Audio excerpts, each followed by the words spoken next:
네, 여러분 안녕하세요. 2024 부동산 대전망 진행의 아나운서 한보람입니다. 다사다난했던 2023년이 지나고 2024년 새해가 밝았습니다. 새해는 청룡의 해죠. 새해는 여러분들 계획하신 일들 모두 풍성하게 이뤄가시면서 따뜻한 한 해 보내시길 바라겠습니다. 자, 부동산 시장에는 작년 한 해 동안 굉장히 다양한 이슈가 있었습니다. 부동산 규제 완화부터 또 부동산 가격 변동성도 굉장히 격했는데요. 이런 가운데서 새해를 맞이해서 우리 대한민국 부동산 시장의 전망은 어떤지, 그리고 올해 시장은 전망이 어떤지 세 분의 전문가분들 모시고 이야기를 나눠보겠습니다. 자, 이번 특집은 총 2부작으로 실수요자와 투자자 모두 관심을 갖고 눈여겨보는 재개발, 재건축에 대한 이야기와 함께 또 거시적, 미시적 관점으로 살펴보는 부동산 전망에 대해서 다뤄볼 텐데요.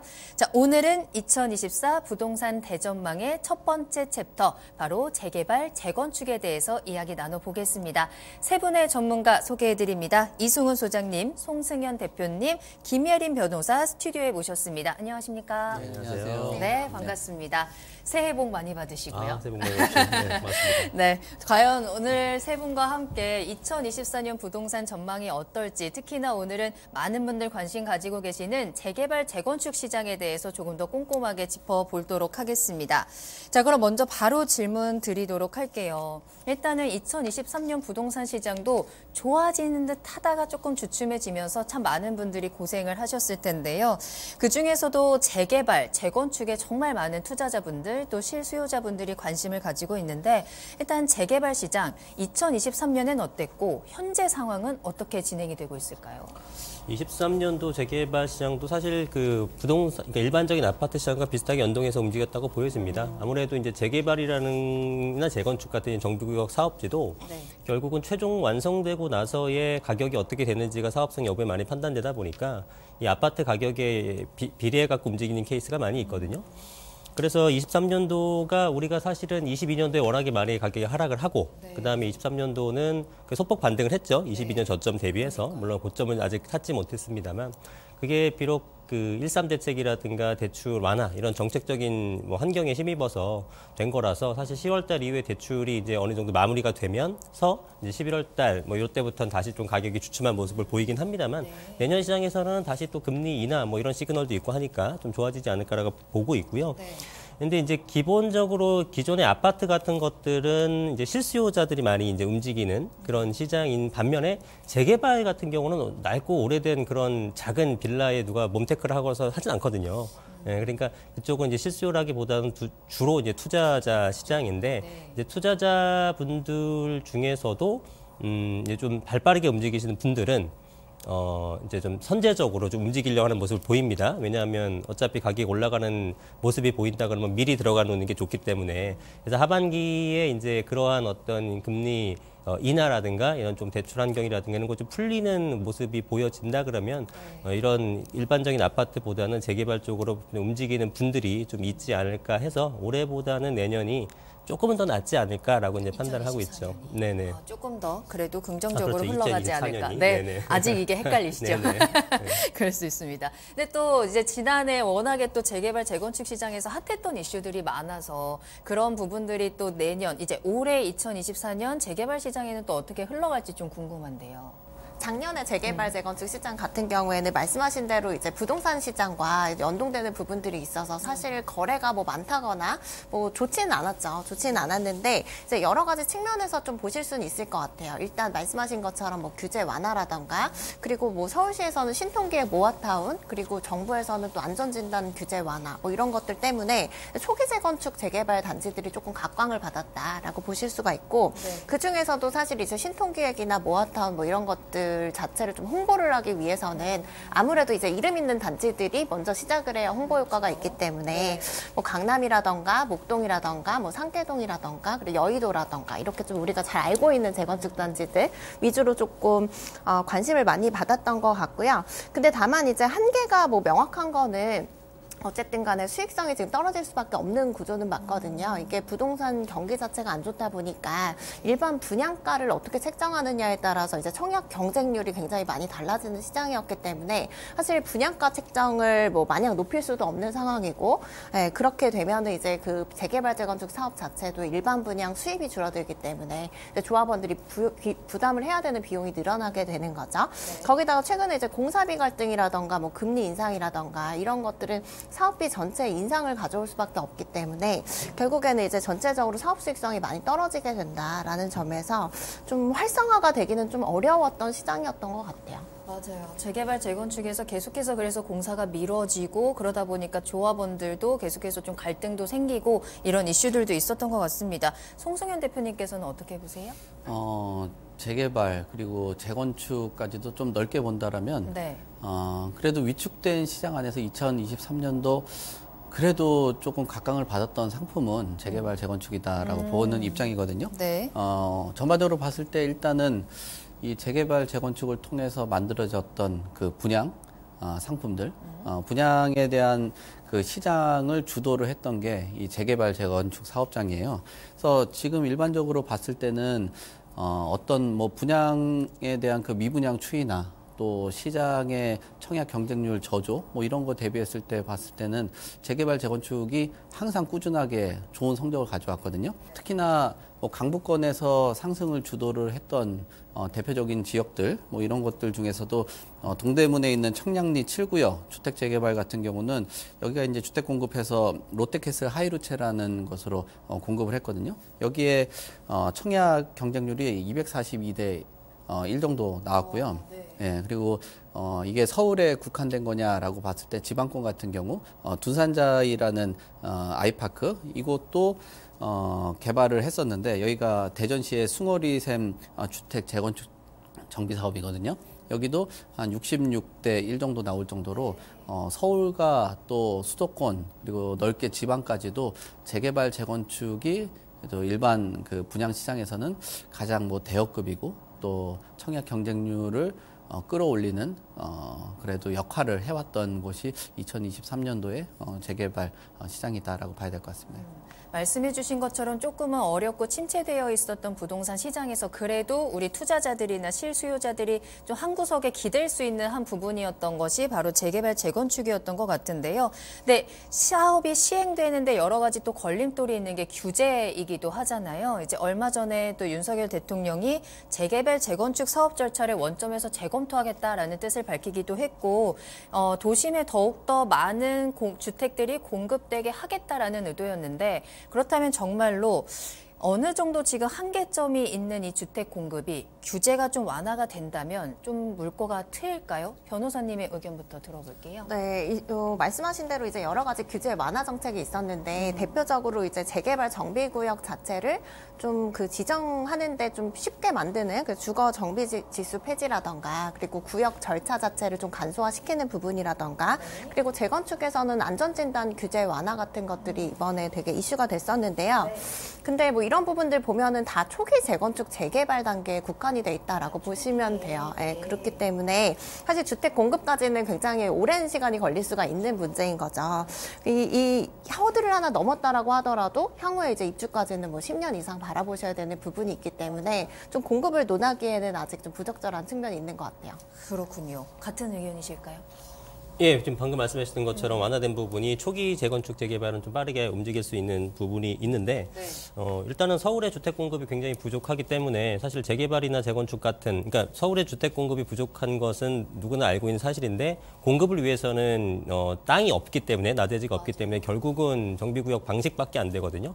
그래서 재개발 재건축을 완화해서 공급을 해줘야 되는 것은 당연하고 그렇기 때문에 이러한 어떤 그 완화 정책을 쓰는 것은 바람직해 보입니다. 그런데 이 지금 재건축과 재개발을 좀 나눠 생각을 해보게 되면 재건축 같은 경우가 기존에 우리 80년대 지어진 저층 주거지 단지 같은 경우에는 이거를 부시고 새롭게 짓게 되면 5층짜리 부시고 30층 아파트 짓게 되니까 당연히 조합원한테 나눠주고 임대 아파트 주고 나서도 일반 분양이 많았죠. 그럼 이제 실질적인 순증 효과가 컸는데 지금 남아있는 이제 중층 아파트 같은 90년대 아파트들은 이미 어느 정도 용적률이 상향되어 있기 때문에 추가적인 용적률을 가지고 일반 분양을 하더라도 사실은 그렇게 높은 증가 효과가 없단 말입니다. 그래서 이 재건축만 가지고는 사실 서울의 공급 부족을 해소하기는 어렵고 그렇다면 결국은 재개발 쪽으로 방향을 선회한다기보다는 이걸 적극적으로 또 발굴을 해서 이 두 양쪽에 양립하는 재개발 재건축의 정비 구역을 적극적으로 푸는 방식으로 이제 움직일 것 같거든요. 지금 현재 서울시가 그렇게 하고 있고 그런 면에서 봤을 때는 주택 공급에 대해 서울이라든가 도심권 같은 경우에는 특히나 이러한 재개발 사업 쪽이 굉장히 앞으로 유망한 사업지가 되지 않을까라고 판단하는 그런 요소 중에 하나입니다. 네. 마지막으로 송승현 대표님의 의견도 좀 여쭤볼게요. 규제 완화가 재개발 재건축이 좀 더 활성화되고 주택 공급이 좀 늘어나는 데 있어서 어떤 역할을 할까요? 그래서 규제가 완화된다라는 거는 네. 사업을 개선할 수 있는 그 주요 요인이 되겠죠. 우리가 보통 보면 사업을 하는데 법적인 타당성도 검토를 하고 또 기술적인 부분이나 또는 뭐 사업적인 부분들을 검토를 하게 되는데 그래도 이 행정적인 부분들을 건드린다라는 거는 결국 그래도 속도를 올릴 수 있는 주요 요인이 되거든요. 예전에 그 박원순 전 시장 같은 경우가 2015년부터 2021년 5월까지도 신규 그 재개발 구역들을 지정하는데 굉장히 어려움을 겪었어요. 왜냐하면은 요건 자체가 까다로웠거든요. 그런 부분에 있어서는 앞으로의 이런 뭐 개발을 하는 데 있어서 뭐 주거정비 지수를 폐지를 한다라는 거는 사업 속도를 올릴 수 있는 요인이 되거든요. 근데 지금 그 재개발 시장이 뭐 물론 공공성을 일정하게 확보는 하고 있겠지만 공공성이 좀 추가적으로 더 들어가게 된다라면 뭐 다양한 인센티브를 줍니다. 그러니까 뭐 용적률에 대한 그 부분이라든지 이런 뭐 행정적인 부분들 뭐 이런 것들을 간소화하기 때문에 속도도 올릴 수 있고 사업성도 좀 올릴 수 있는 그런 주요 요인이 되겠죠. 근데 다만 지금 2023년도 같은 경우는 시장 환경과 뭐 주택 시장의 변화 자체가 너무 짧은 텀에 상당 부분 많이 움직였고 그 움직임 안에서도 시장에서 가격들이 숙성되지 못하는 상황에 너무 많은 변화들이 있었어요. 그래서 해당 조합들이든 뭐 투자자든 거기에 거주를 하고 계신 분들도 어떤 사업을 검토하는데 굉장히 좀 어려움을 겪었다. 그래서 이게 지금 그 사업에 뭐 규제가 완화된다라는 거는 분명하게 사업을 추진할 수 있는데 이런 빠른 변화가 있는 과정이 있기 때문에 뭐 2024년도 올해 같은 경우는 만약에 행정적인 부분 외적으로 뭐 사업을 좀 더 검토할 수 있는 뭐 주변에 자문 역할을 한다든지 또는 다양한 그 업체들하고 뭐 좀 머리를 맞대 가지고 답을 찾는다면 답도 좀 찾을 수 있고 투자자 같은 경우도 사실 자금이 묶여져 있는 경우도 많거든요. 지금 거래량이 굉장히 위축이 되어 있어서 그래서 이런 부분들을 좀 개선을 하게 된다면 투자자들도 추가적으로 유입이 되면서 시장 환경이 올해보다는 조금 더 개선되지 않을까 뭐 그렇게 뭐 저는 봅니다.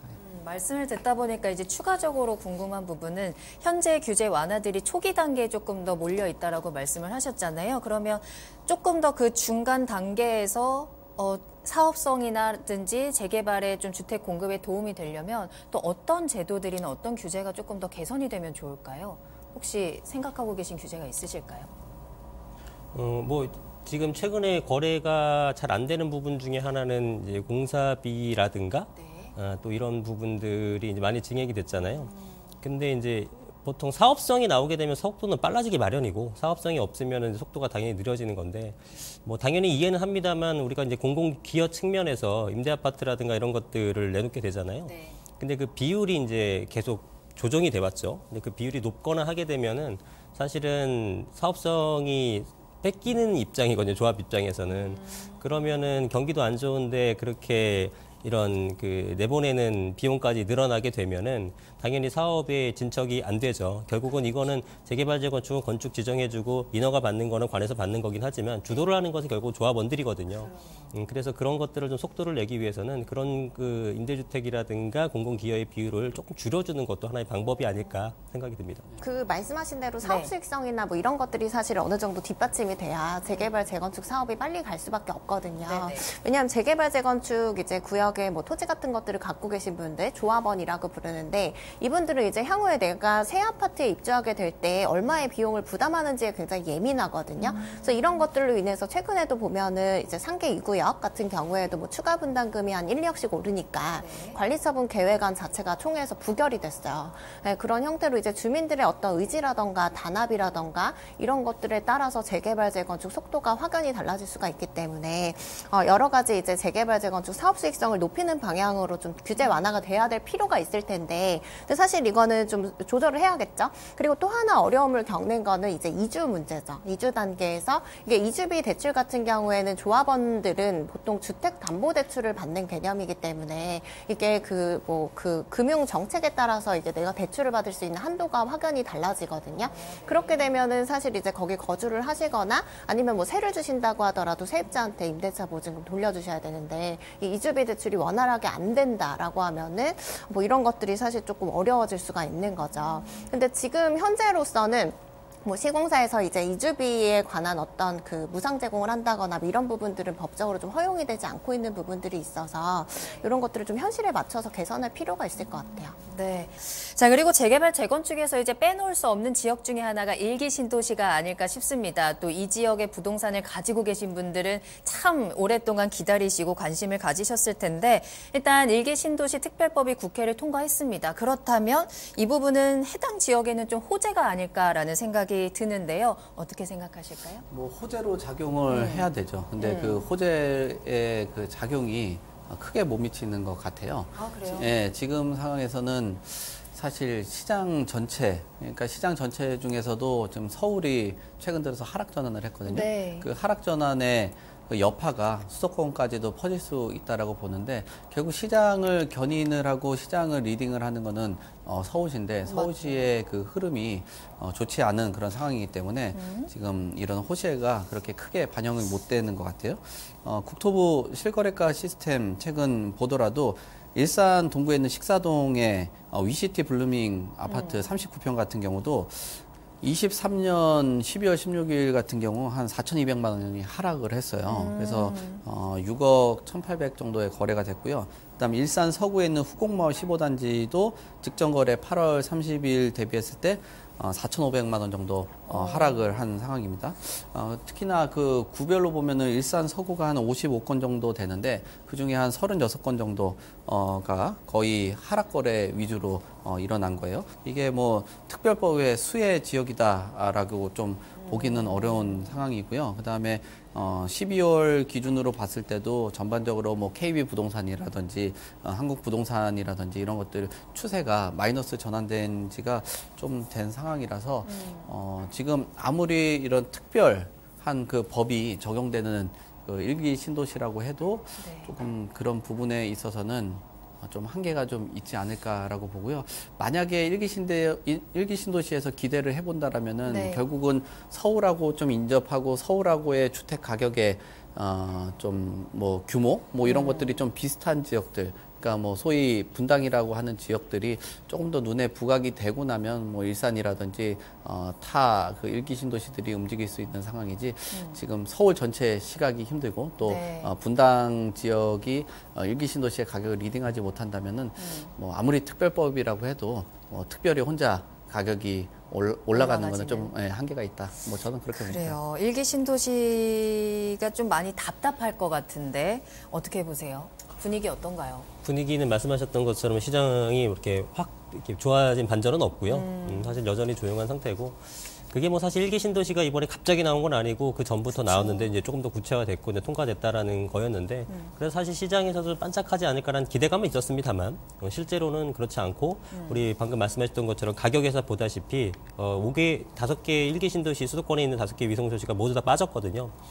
그래서 이런 것들이 이제 반등하기 위해서는 이제 전반적으로 이 호재인 건 분명히 맞으나 이 호재를 반전시킬 만큼의 어떤 큰 이슈를 대지 못하는 건 그만큼 시장 심리가 죽었다라는 거겠죠. 그래서 대표적으로 우리 뭐 지금 이렇게 가격이 하락하기 시작한 게 21년도 하반기인데 그때가 이제 금리가 이제 첫 인상되기 시작했던 시점 아니었습니까?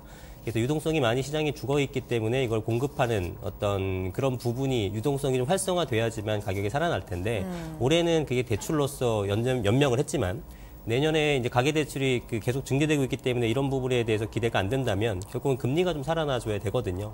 뭐 다행스럽게 내년부터 금리가 이제 올라간다는 내용은 있습니다만 이 부분은 좀 가봐야 될 부분이고 어쨌든 네. 여전히 불확실성이 많기 때문에 사람들이 이거 이제 시장이 살아나기에는 이 정도 호재로도 좀 부족하지 않나라는 면이 하나가 있고요.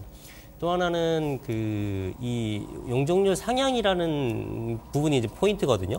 그런데 이게 뭐 500%다 뭐 이렇게 얘기를 하는데 그 올라가는 것들 중에서도 아까 우리가 뭐 추가 질문한테 답변 드렸던 거 연장선상을 봤을 때 이 상향되는 부분에 대해서 공공기여를 얼마만큼 하는가에 대한 부분도 계속 논의가 되고 있습니다. 그러니까 계속 얘기가 나오고 있다는 얘기죠. 그래서 과연 우리가 500%의 용적률을 전부 다 얻어갈 수 있을 것이냐. 그렇지 않을 거라는 얘기도 많은 거죠. 그러니까 기대보다 별로일 것이다라는 네, 의견도 네. 많이 있기 때문에 그런 것들도 어느 정도 반영됐다고 보는데 예를 들어 1개 신도시 뭐 이번에 통과되기 전에 올해 작년이죠. 작년 5월달 경쯤에 여의도도 종상향 시키기 위해서 용적률을 상향시켜 줬거든요. 네. 그래서 그거를 토대로 해서 각 단지별로 사업을 진행하고 있는데 서울시와 이제 협의를 하게 되면서 어쨌든 종상향 시켜주고 용적률 상향시켜 줬으니 거기에 따른 기여분을 내는 건 맞으나 그 의견이 틀린 거죠. 우리는 요만큼 내놓고 싶은 거고 서울시는 이만큼 내놔라 네. 이렇게 얘기를 하는 건데 그 의견차가 상당하단 말입니다. 그래서 심지어는 이렇게 할 바에는 그냥 기존대로 하겠다라고 얘기하는 단지도 심지어 있을 정도로 그만큼 요구하는 게 많기는 합니다. 그래서 이런 부분들을 지켜보게 되면서 일개 네. 신도시에 대해서 또 이런 것들에 대한 아직 의구심 같은 게 좀 남아있는 상태고 또 시장도 좋지 않고 그래서 아직 가격 반영이 되지 않은 걸로 생각이 듭니다. 양쪽이 다 만족할 수 있는 그 중간을 찾는 게 너무나도 대단히 어려운 어렵죠. 것 같아요. 말씀해 주신 것처럼 이제 특별법에 대한 실효성에 대한 의문점도 좀 있는 것 같고 금리가 이제 시장 전체 분위기를 위축시키고 있다 보니까 아직까지 그 효과가 나타나진 않는데 그래도 이제 2024년에는 금리 인하 기대감도 좀 있고 본격적으로 이제 시행이 되면은 그래도 조금은 영향이 있지 않을까 기대를 좀 갖게 되거든요. 일기 신도시 앞으로 전망 어떻게 보실까요? 일기 신도시 특별법 같은 경우에는 네. 지금 주요 골자가 용적률을 뭐 최대 500%까지 주겠다 뭐 이런 취지로 볼 수가 있거든요. 그래서 이 부분에 대해서는 사실 좀 의구심이 드는 거는 맞는 것 같아요. 실제로 500%까지 이제 받을 수 있는 단지가 얼마나 되며 네. 그리고 이게 그 500% 용적률을 받아서 이제 아파트를 짓는다라고 했을 때는 주거 환경도 굉장히 나빠질 수밖에 없거든요. 그렇구나. 그래서 주변에 그 뭐 단지와의 일조 침해 문제 같은 것들도 또 실제로 이제 문제가 많이 생길 수가 있는데 실제 이제 작년에 이제 공공 재건축 같은 것들 이제 진행을 하면은 용적률 많이 상향을 시켜주겠다라고 해가지고 민간 재건축에서 공공으로 이제 선회를 해서 진행하던 단지들도 있었어요. 근데 그런 단지들도 실제로 이제 일조권 침해나 뭐 이런 시뮬레이션들을 돌려보면은 용적률을 다 받지 못하게 되는 그래서 민간 재건축으로 진행하는 것이 나은 그런 상황들도 꽤 많았었거든요. 그래서 어쨌든 간에 용적률을 상향시켜준다라고 하더라도 이거에 대한 수혜를 입을 수 있는 단지는 좀 극히 제한적일 수도 있다라는 생각이 들고요. 그래서 여기서 이제 추가적으로 또 들어간 내용은 리모델링 관련해서도 좀 인센티브를 주는 거거든요. 네. 그래서 일기 신도시는 결국에는 이제 일부 이제 용적률 상향을 통해서 수익성을 높이는 방향으로 재건축이 가능하도록 하는 단지 외에도 나머지는 또 리모델링으로 갈 수밖에 없는 부분들이 있기 때문에 이 두 가지를 좀 병행하는 방향으로 가지 않을까라는 생각이고 그리고 이게 일기 신도시 특별법이 사실 일기 신도시 특별법이라고 부르고 있지만 정확하게는 노후 특별계획 도시에 관한 특별법이라고 보시면 되기 때문에 네. 이게 그 일기 신도시 5개 그 거의 대부분 아파트 단지들로 이루어져 있죠. 그래서 용적률 평균이 한 200%가 넘어가는데 근데 그거 제외하고도 이제 일정한 요건을 만족하면은 이 특별법에 따라서 여러 가지 혜택을 받을 수 있는 부분들이 있거든요. 그래서 지역별로 그리고 뭐 그 단지별로 보시면은 이 수혜를 입을 수 있는 그 단지나 뭐 이런 것들은 좀 구체적으로 다 달라질 수 있을 것 같아요. 복잡하네요.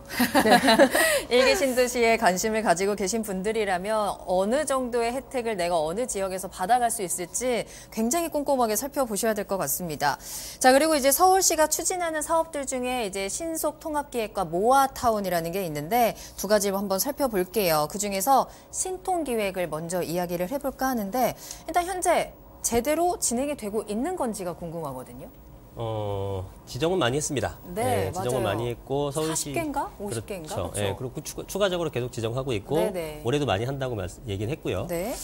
이제 그런데 이제 지정되는 건 어렵지 않죠, 사실은. 예. 근데 이제 과연 이것이 잘 지정하고 나서의 최종 입주 완성까지 진행되는지가 관심을 가져가야 되는데, 물론 이제 신통이라는 게 시작한 지 얼마 안 됐기 때문에 완성된 게 나타날 수는 없습니다만, 이 사업 속도가 꾸준하게 우리가 계획한 대로 움직여지는가가 사람들이 계속 지켜볼 거예요. 뭐 아직은 짧지만 이제 이런 어떤 지정만 하게 되고 진행이 안 되는 모습을 보여준다면 이 사업이 과연 잘 될까라는 의구심이 계속 드러나겠죠. 사실은 뭐 정부 행정관청에서는 열심히 하려고 하고 있기 때문에 저 개인적인 생각으로는 속도가 계획보다는 좀 늦어질지언정 뭐 되긴 될 거라고 봅니다. 예, 그래서 경기가 좀 살아나게 되면은 좀 더 활성화되지 않을까라고 보고 있고요. 네.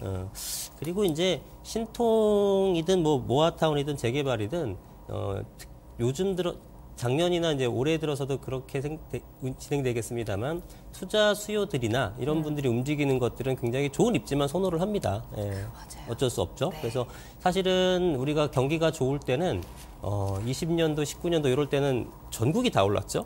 예, 그게 상품이 좋든 안 좋든 일단 다 올랐어요.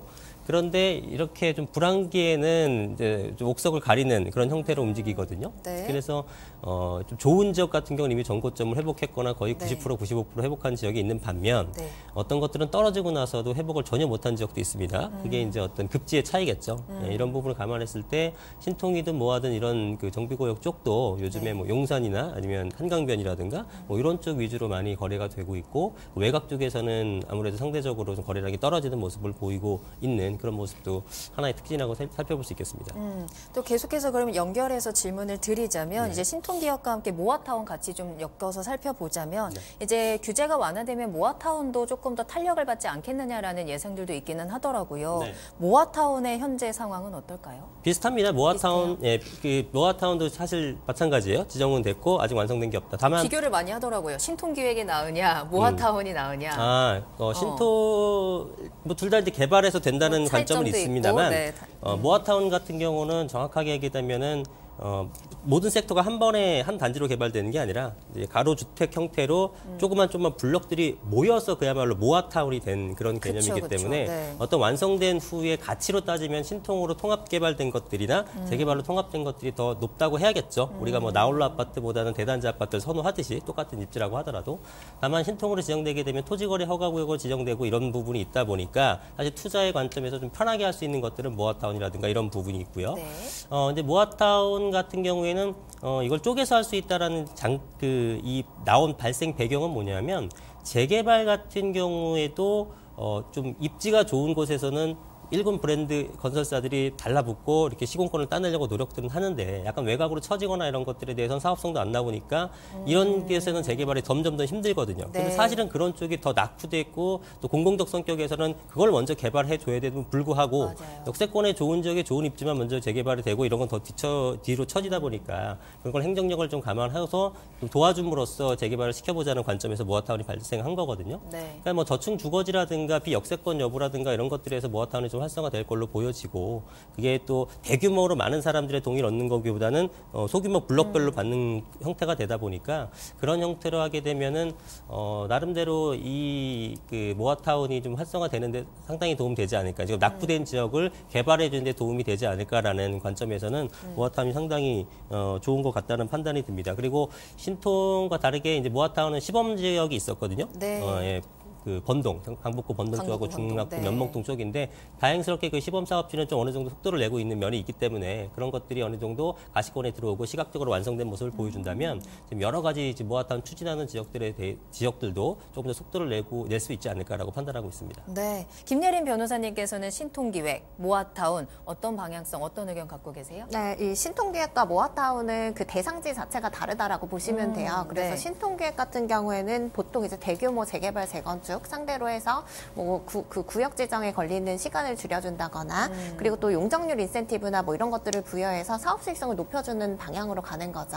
이 모아타운 같은 경우에는 말 그대로 여러 사업지를 모아서 진행을 한다라고 보시면 돼요. 그래서 내부에 보면은 소규모 사업지가 여러 개 있죠. 그래서 이게 지금 서울시에서 신통기획과 모아타운을 진행하고 있는데, 이것들에 대한 어떤 좋다라고 생각이 들었겠죠. 그래서 여러 지자체에서도 조례 개정이나 이런 것들을 통해서 쪽에서 신통기획 모아타운과 좀 유사한 형태로 이제 개발을 해보려고 지금 시도를 많이 하고 있는 상황이다라고 보시면 되는데. 네.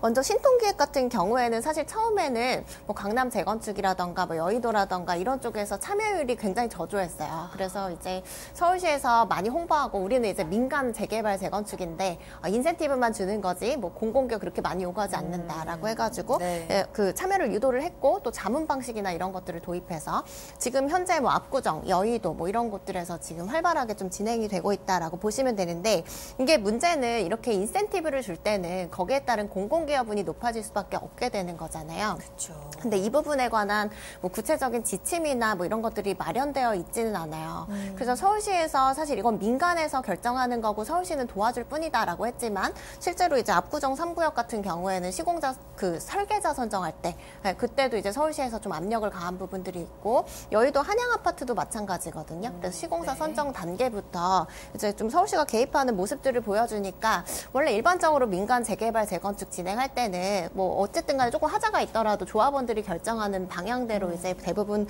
뭐 인허가를 내주는데 신통기업도 그렇지가 않은 거죠. 근데 이게 지금은 아직 초기 단계여서 정비계획 수립 단계이기 때문에 지금 현재로서도 이런 부분들로 좀 이제 분쟁이 생기고 하는 것들이 있거든요. 근데 이제 나중에 건축계획을 구체적으로 수립하는 단계가 있어요. 건축 심의 단계라던가 이런 때가 되면 이제 공공기업분이나 이런 것들이 확정이 돼야 되는 건데 네. 그때 이제 서울시와 조합 간에 어떤 이견이 발생한다라고 했을 때는 오히려 이제 사업을 좀 빨리 하고 좀 사업 수익성을 높이기 위해서 신통기획을 시작을 했는데 그때 가서 더 이제 늦어질 수가 있는 그런 모습들이 있을 수가 있고 또 조합원들이 원치 않는 방향으로 사업이 갈 수 있게 되는 그런 상황들이 발생할 수 있을 것 같아서 이제 그 앞으로 좀 더 갈등이 많이 발생할 소지가 있다라고 보이기는 하고요. 네. 그리고 모아타운 같은 경우에는 일단 소규모 사업지를 여러 개 모아둔 거다 보니까 원래는 개발이 안 되는데 이제 그 모아서 여러 가지 인센티브 같은 것들을 줘서 사업을 진행한다라고 보시면 되는데 이게 문제는 여러 개 소규모 사업지를 모아두다 보니까 조합이 각각 다 있거든요. 그럼 그 사업지별로 다 수익성이 다를 수밖에 없어요. 그럼 그 조합 내부에서도 조합별로 여러 가지 이제 수익성이 다르기 때문에 이해관계가 다를 수밖에 없고 이런 것들이 조율이 좀 어려운 경우들이 많이 있거든요. 그래서 이런 단계부터 조금 이제 그 어떻게 조율할 것인가 뭐 이런 것들을 참고해서 관리계획이라는 이제 처음에 정비계획 수립하는 단계라고 보시면 되는데 수립할 필요가 있고 또 이게 아무래도 서울시에서 예산이 내려와서 관리계획을 수립을 하다 보니까 서울시의 의견이 많이 들어갈 수밖에 없어요. 주민들은 또 전문가가 아니기 때문에 그리고 이제 관리 계획을 수립하기 전 단계에는 어떤 법적인 뭐 주민 합의체가 있는 것도 아니거든요. 그러다 보니까 이런 관리 계획 수립 단계에서 적절하게 대응을 하지 못해서 결국 이제 내가 원하는 방향으로 이제 사업이 진행이 안 되는 사례들이 많이 생길 수밖에 없거든요. 그래서 이런 부분에 있어서도 이제 관리 계획 수립 단계부터 뭐 전문가 도움을 받으실 수도 있고 여러 가지 이제 주민들이 관심을 갖고 참여를 하는 방식으로 해서 좀 내가 원하는 그 집을 짓는 방향으로 좀 계획이 수립될 수 있게 노력을 하실 필요가 있을 것 같아요. 네, 그런데 뭐 정부에서나 서울시에서나 이렇게 계속해서 정책이라든지 여러 가지 사업을 추진하고 공급이 늘어난다고 하더라도 결국에는 돈이 있어야지 우리가 집을 살 수 있는 건데 지금 워낙에 기준금리가 높단 말이죠. 금리가 너무 높고 그러다 보니까 유동성도 좀 축소가 되고 그래서 시장이 살아나는 데에도 어느 정도 한계가 있다고 생각을 해요. 그렇다 보면 재개발 시장이 활성화되기도 그렇게 쉽지는 않을 것 같은데 이 고금리의 영향이 언제까지 갈까요? 그러니까요. 우리 모두가 바라고 있는 거죠. 사실은 고금리가 거의 하반기서부터 2년 반 정도는 전 세계적으로 오래되고. 지속이 됐었고요. 그렇죠. 그래서 작년 12월 달 하반기에 그 연준에서는 뭐 공식적인 내용은 아닙니다만 어쨌든 그 발언상으로 봤을 때는 굉장히 그 우회적으로 금리 인상에 대해서 마무리가 됐다라고 시장에서 분석을 하고 있고 기대감을 주고 있단 말이죠. 네, 드디어 올해 이제 인하를 시작할 거라고 생각을 합니다. 네. 물론 그 시기와 횟수도 중요한데 일단은 한 3차례에서 많이 보시는 분 6차례까지도 얘기를 하거든요.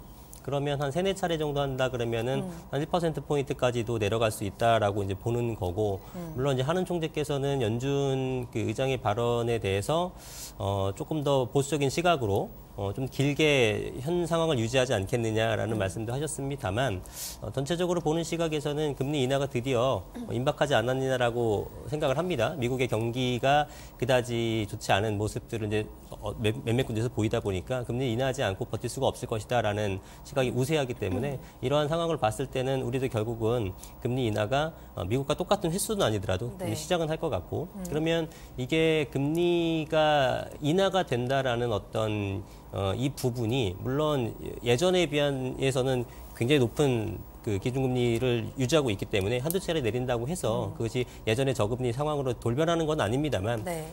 심리적으로는 굉장히 많은 부분을 우리가 누그러뜨릴 수가 있는 거죠. 계속 우리가 투자를 못 했었던 이유는 지금도 고금리지만 추가적인 인상에 대한 부분도 뭐 있을 수 있는 거고 불확실성이 강했기 때문인데 그런 부분이 아니라 전반적으로 좀 완화되는 추세적 하향이 예상된다고 하게 되면 네.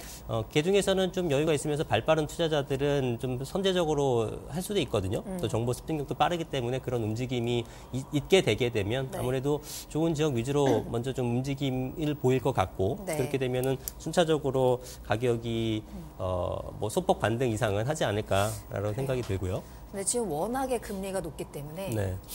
어느 정도 내려가는 걸로는 움직이지 않을 수도 있겠다라는 생각도 들거든요. 네. 어때요? 어느 정도 어디까지 이제 내려가야 그래도 금리가? 투자자들이나 수요자들이 좀 본격적으로 움직일까? 그렇죠. 왜냐하면 금리가 제가 방금 말씀드렸던 것처럼 한두 차례 내려서는 고금리 그러니까요. 상태이기 때문에 내려가봤자 얼마 되질 않거든요. 그래서 여유 있는 투자자들만이 지금 현재는 움직일 수 있는 상황이라고 보는 것들이고 네. 다만 그러면 수요가 예전만큼 꽉 채워지는 게 아니지 않습니까? 그렇죠. 여전히 적은 수요이기 때문에 네. 그러면은 실제 공급량이 많게 되게 되면 그 수요자들로 인해서 가격이 반등되기는 어렵죠. 여전히 공급량이 많게 되기 그렇죠. 때문에 그럼 그 나와 있는 공급 물량보다 수요가 더 많아야지만 가격이라는 게 상승할 텐데 그런 것들이 아니라게 되면 금매 몇 개만 빠지고 나서 가격이 다시 주춤하는 경우가 생길 수 있다라는 거죠. 그래서 일단은 외곽 지역에 있는 것들은 뭐 물량이 많게 되면은 네. 사실은 그런 것들에 대해서 가격 반등이 좀 일어나긴 어렵고 좋은 지역 같은 경우는 예를 들어 내가 A급 지역과 B급 지역이 있으면은 하나를 팔아야 된다 그러면은 좋은 거 갖고 있지 않습니까? 그렇죠. 예, 그래서 외곽 지역 쪽에 물건이 많이 나오고 좋은 지역은 물건이 그래도 잘 안 나오고 버틸 거고 더군다나 매도자들도 내년부터 더군다나 매도자들도 올해부터 금리 인하가 된다고 하게 되면은 더더욱이나 이거를 보유하려고 하지 팔 생각은 없을 거거든요. 올라갈 수 있으니까. 그렇죠. 집값이. 그러면 오히려 좋은 지역에 있는 공급 물량은 좀 사라지고 구입하려는 수요자들은 좋은 지역을 살려고 하게 되면 그런 지역 위주로 일단 가격 상승이 먼저 반등하지 않을까라는 생각이 드는 거죠. 그럼 좀 또 양극화가 생길 수도 있겠네요. 네, 이건 어쩔 수 없는 현상일 것 같습니다. 알겠습니다. 김예린 변호사님은요? 일단은 이제 그 금리가 그 올해부터 좀 완화되는 그 떨어지는 기조로 간다라고 하더라도 이게 급격하게 그 하락하거나 이럴 건 아니기 때문에 그쵸. 사실 좀 부담을 느끼시는 분들이 많을 것 같아요. 그래서 예를 들어서 한 5억 정도만 주택담보대출 받으셔도 이자만 한 300만 원 내셔야 되니까 이게 가계에서는 굉장히 부담이 될 너무 수밖에 큰 부담이죠. 없는 부분들이 있고 네. 또 이게 이자가 급격히 이제 오르고 그리고 또 이제 작년 재작년 이렇게 역전세 같은 것들이 많았잖아요. 맞아요. 그래서 이걸로 마음고생하신 분들이 상당히 많아요. 주변에도 보면은. 그래서 좀 보수적으로 생각하실 수밖에 없는 투자 환경이기 때문에 좀 공격적인 투자는 좀 어려울 것 같다라는 생각이고 다만 이제 고금리랑 유동성 축소 때문에 소액으로 좀 투자를 하시려는 분들은 조금씩 늘어나고 있는 것 같아요. 그래서 내가 가용할 수 있는 현금 범위 내에서 이제 투자를 할 수 있는 뭐 물건을 찾는 분들 그래서 예를 들어 뭐 재개발 초기 단계라던가 아니면 재개발에서도 조금 특수 물건들이 있거든요. 뭐 상가라던가 토지라던가 이런 것들을 좀 내가 가용할 수 있는 현금 그 범위 내에서 별로 부담이 없는 선에서 좀 투자를 하려는 수요들은 늘어나고 있는 것 같아요. 알겠습니다. 송승현 대표님께서는 어떻게 보세요? 이 금리 인하가 그 물가를 잡은 형태의 금리 인하라면은 그래도 수요들이 시장에 조금 더 유입이 될 수 있다라고 보는데 경기 침체에 의한 금리 인하라면은 그는 그렇게 긍정적인 더 힘들어질 예, 수도? 그렇죠. 뭐 일본 같은 경우가 마이너스 금리잖아요. 네. 수년간. 그러면 이 마이너스 금리라면은 우리가 투자 시장에서 봤을 때는 굉장히 투자가 활발하게 일어나 줘야 되는 건데 부동산 가격이 뭐 도심권 제외하고 타 지역들은 좀 위축이 되어 있는 상황이잖아요. 그러니까 이 금리 인하가 어떤 원인을 통해서 내려가느냐라고 보는 게 이게 좋을 것 같아요. 네. 근데 우리나라가 지금 IT를 제외하고는 경제 성장률 내년에 한 1.7% 정도 전망하고 있거든요. 뭐 IT까지 포함하면은 한 2% 초반 정도. 이 정도라면은 예년 지금까지 있었던 우리나라의 경제 성장률하고 비슷한 수준이기 때문에 그런 침체되지 않는 국면이라고 하면 수요자들은 지금 상황에선 들어올 수 있는 그런 상황이라고 봐야 될 것 같고요. 그다음 수요자뿐만 아니라 이제 공급자적인 그런 측면도 같이 본다라면 어떻게 보면 수요자들보다 더 예민하게 반응할 수도 있을 것 같아요. 왜냐하면은 올해 여러 재개발 재건축 오늘 우리가 얘기하니까 재건축 사업장들 보면은 지금 굉장히 우수하다라고 평가받는 사업체들도 유찰이나 또는 단독 입찰하는 경우들 많거든요. 과천, 여의도, 노량진 같은 경우도 최근에 뭐 유찰이나 단독 입찰이 됐었고요. 그다음에 과천 주공 10단지 같은 경우도 이 용적률이 86%밖에 안 돼요. 그러면은 우리가 재건축 사업이 뭐 180% 정도 되면은 사업성이 있다라고 하는데 이거는 엄청난 사업성이거든요. 그런데도 롯데가 포기를 하고 삼성물산 혼자서 지금 응찰할 정도로 좀 심각한 그런 상황이죠. 그리고 건설사들이 갖는 도시정비 수주 실적 보더라도, 지난해, 지금 굉장히 좀 저조했어요. 현대건설이 전전해만 해도 한 9조 정도 실적을 가져왔는데, 지난해 같은 경우는 한 2조 3천억, 그 다음에 GS도 7조 원을 넘겼던 사업 규모가 뭐 1조 9천억 정도 너무 되고. 많이 줄었는데요. 네. 대우도 5조 원 넘겼었는데 1조 1천억 정도면 거의 예전 대비했을 때 20% 정도밖에 수주 실적이 안 나오는 생각보다 더 많이 줄었네요. 그렇죠. 아마 이 공급자들도 수요자만큼도 금리 인하를 기대를 해보고 또 그렇게 된다면은 뭐 자재값이나 공사비 인상되는 부분들을 조금 더 보완할 수 있기 때문에 아마 많은 사람들이 희망한다. 그래서 내 집 마련, 투자자, 그다음에 뭐 공급자, 수요자 이런 사람들도 다 금리 인하를 희망하고 그렇게 된다면 시장이 활성화될 수 있다라고 보는 입장인데요. 다만 아까도 말씀드린 것처럼 물가를 좀 잡는 상황에서의 그런 금리 인사로 가야 되는데 경기 침체에 의한 금리 인하는 좀 심각하게 고려해봐야 되는데 뭐 지금까지 시장 환경으로 봤을 때는 뭐 경기 침체까지는 조금 어렵지 않겠냐. 그러니까 뭐 시장이 뭐 굉장히 우리가 코로나 때만 해도 한 4% 한 중후반 정도 성장을 했었는데 그때 대비했을 때는 뭐 어떤 뭐 일정한 부양을 해서 올라가긴 했지만 예년에 보면 한 2% 정도가 경제 성장률이거든요. 그 정도 전망하는 수준이라고 본다라면은 경기 침체까지 오기는 좀 어렵지 않겠냐. 뭐 그렇게 봅니다. 제발 경기 침체까지는 안 왔으면 좋겠어요. 우리 모두를 위해서라도. 자, 여전히 이제 시장에는 불확실성들이 좀 존재하는 것 같습니다. 금리도 그렇고요.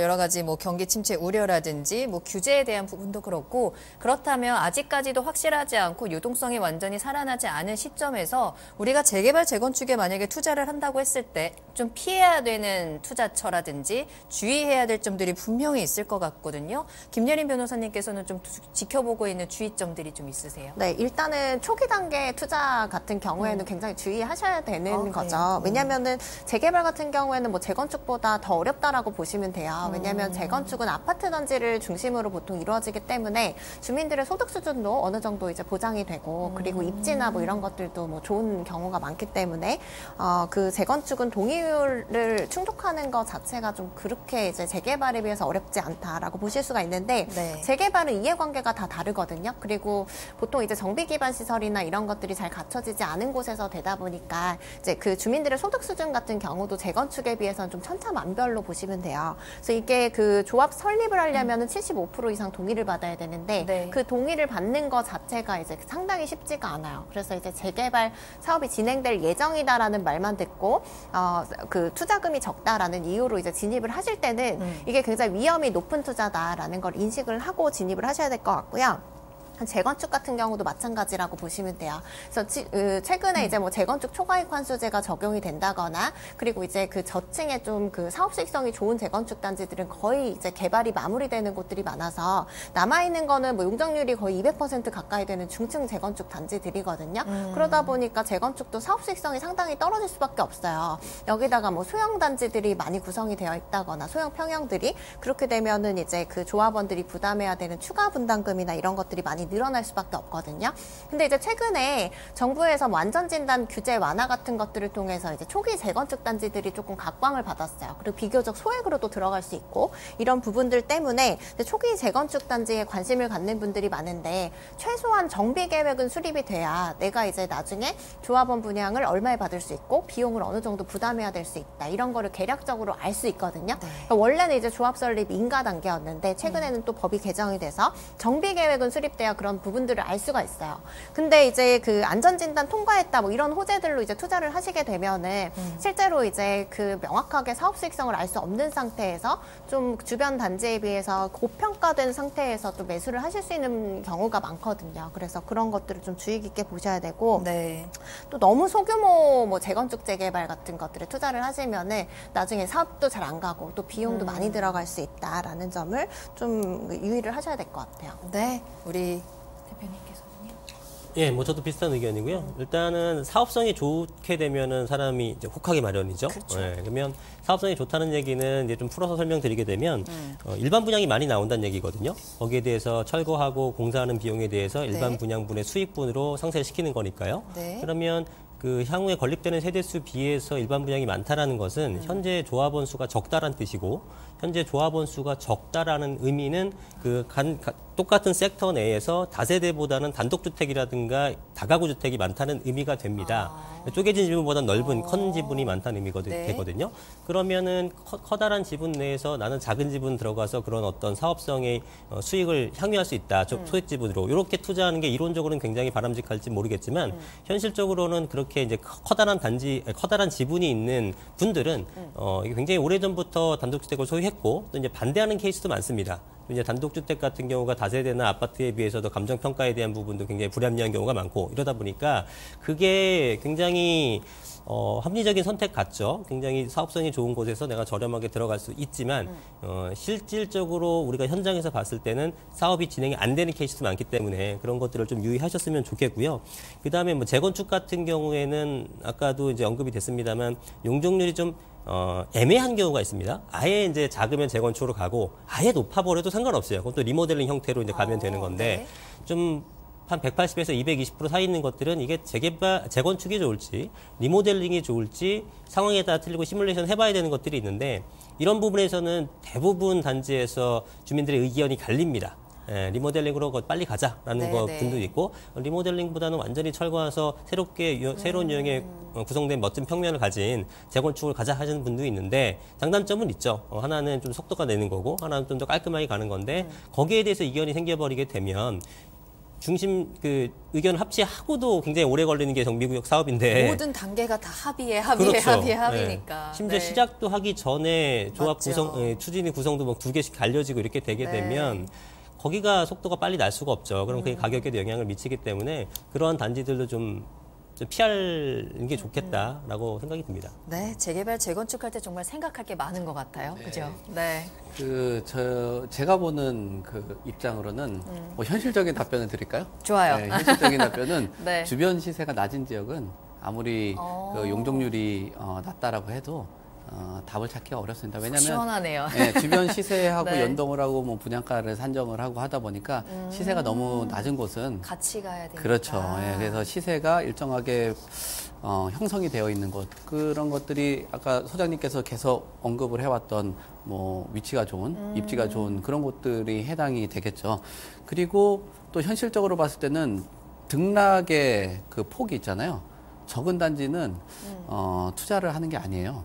왜요? 그게 더 안정적인 거 아니에요? 아니, 등락의 그렇지 폭이 않습니다. 적다라는 네, 게? 그렇지 않아요. 왜냐하면은 거래가 별로 수반이 안 되고 투자 시장이 형성이 안 돼 있는 거예요. 그러니까 오랫동안 노후되고 많은 사람들이 유입이 안 되고 거기서 장기간 거주하시는 분들이 계속 거주를 하면서 투자 상품이 안 되어 있는 그런 단지가 돼버리는 거죠. 그래서 때로는 강남의 주요 단지들이 얼마가 폭등을 했다, 또 얼마가 폭락을 했다, 뭐 고점 대비했을 때 뭐 20% 30% 빠졌다.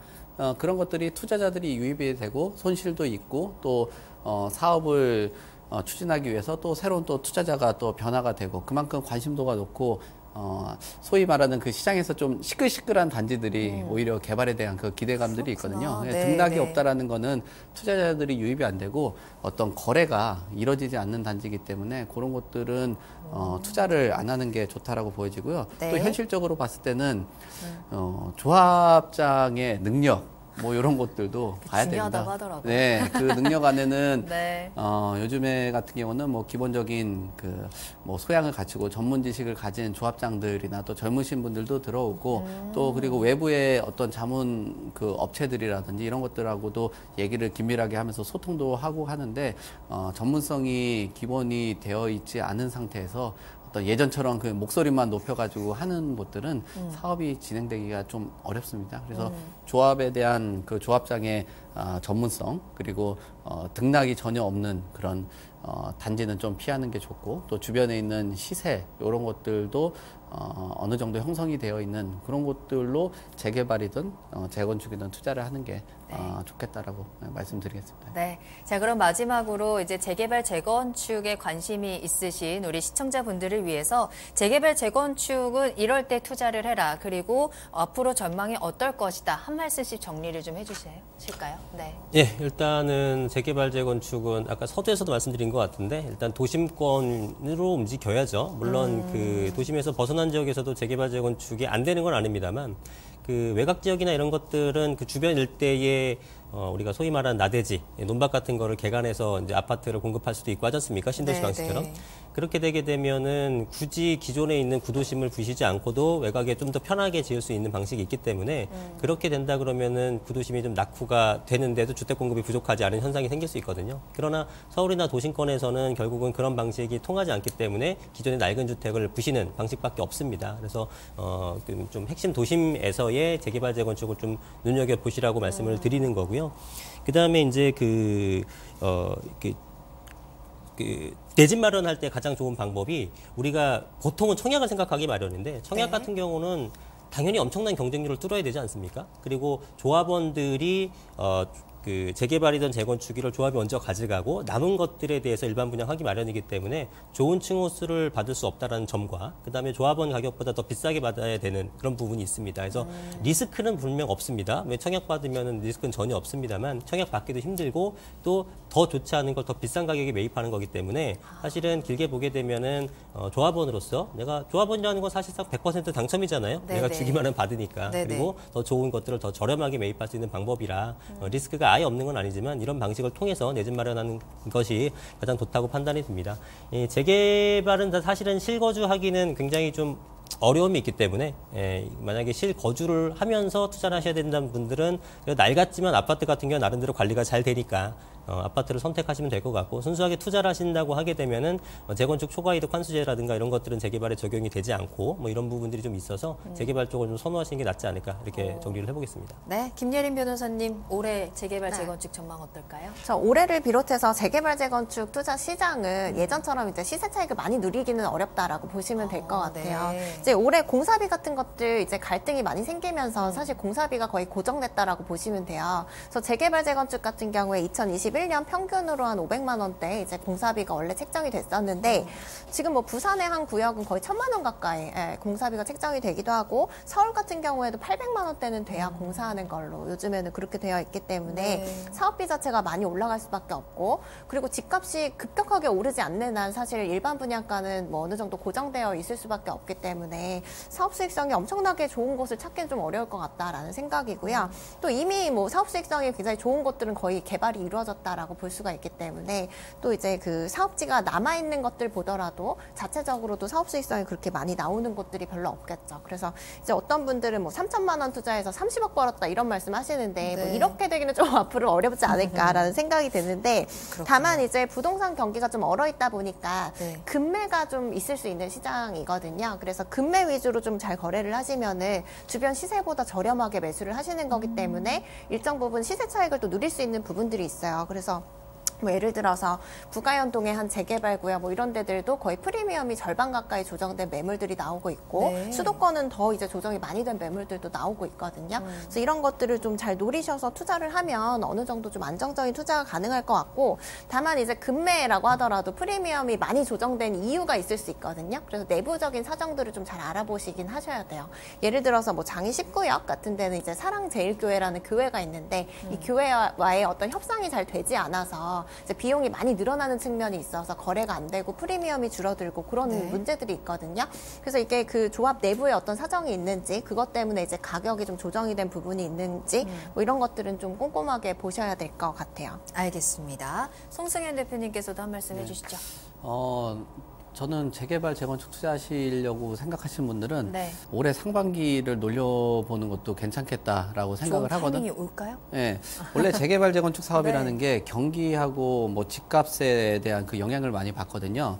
그래서 2016년부터 2022년 초까지만 해도 사업도 굉장히 원활하게 진행이 되고 네. 또 시세도 소위 말하는 그 폭발력을 가진 그런 수준까지도 올라갔었습니다. 근데 지금 경기 자체가 뭐 금리 인하라는 그런 신호도 지금 속속히 나오고 있고 시장의 흐름 자체가 그래도 내년에는 올해보다는 좀 낫지 않겠냐라는 의견들이 상당히 크거든요. 그렇다 보니까 사업에 대한 그 뭐 속도가 뭐 빠르고 사업성이 굉장히 개선되지는 않겠지만 그래도 올해의 그런 기회를 노려보신다라고 하면은 뭐 올해 상반기도 괜찮다라고 볼 수 있을 것 같아요. 근데 만약에 내가 그 투자를 하거나 또는 내 집 마련을 하게 된다라면은 어떤 형태로 매입을 하면 좋겠냐라고 답을 드리면은 네. 저는 자녀 증여용으로 뭐 재개발이나 재건축을 그 해드리는 게 좀 좋지 않겠냐라고 보거든요. 왜냐하면 지금 상태에서 뭐 시세도 조금 저렴한 그런 측면들도 있고요. 그리고 아까도 얘기한 것처럼 사업이 뭐 아무리 좋다라고 해도 사업의 속도를 좀 내기는 어려운 그런 상황까지도 같이 고려를 하고 또 내 집 마련을 하시는 분들에게는 증여용이라든지 또는 뭐 1주택자 또 좀 소득이 좀 저렴하고 하시는 분들 같은 경우도 재개발 지역 같은 경우는 적정하게 잘 매수를 하게 되면 뭐 25평짜리 아파트 하나를 받을 수 있는 그런 구조이기 때문에 앞으로 그 노령층이 가는 그 방향보다는 뭐 자녀들을 활용을 하고 자녀들도 부모님들과 잘 좀 이야기를 나눠보면서 자녀 증여용으로 조금 뭐 재개발 상품이나 또는 뭐 재건축 시장 뭐 이런 쪽으로 뛰어드는 게 좋지 않겠냐. 그 시기를 본다면은 저는 올해 상반기도 하나의 기회가 될 수 있는 시기다라고 말씀을 드리겠습니다. 네, 증여용은 자녀가 그럼 있는 분들만 하실 수 있는 거네요. 네, 얼른 결혼하세요. 맞습니다. 자, 이렇게 오늘 특집으로 마련한 2024 부동산 대전망 1부 재건축, 재개발에 대해서 이야기를 나눠봤습니다. 땅은 한정되어 있고 우리가 살고 싶은 집도 한정되어 있죠. 여러 가지 한계점을 극복하기 위해서 그리고 생활 환경을 개선하기 위해서 그 방법 중에 하나로 재개발이나 재건축 또 다양한 정비 사업들이 추진이 되고 있는데요. 또 이는 누군가에게는 내 집 마련을 위한 굉장히 소중한 기회가 될 수도 있겠습니다. 오늘 저희가 전해드린 내용들 잘 참고를 하시면서 여러분들의 투자 그리고 내 집 마련에 도움 받아가시면 좋겠고요. 올 한 해도 저희 토마토 집통과 함께 재개발, 재건축을 비롯한 부동산 투자 정보들 담아가시길 바라겠습니다. 자, 저희 방송은 유튜브에서 실시간으로 보실 수 있습니다. 토마토 집통을 검색하시거나 주소 직접 입력하고 들어오시고요. 집통 공식 홈페이지에서 무료로 다시 보기 가능하니까요. 여러분들의 많은 참여 기다리고 있겠습니다. 자, 그럼 저희는 다음 시간에 돌아오겠습니다. 시청해주신 여러분 고맙습니다.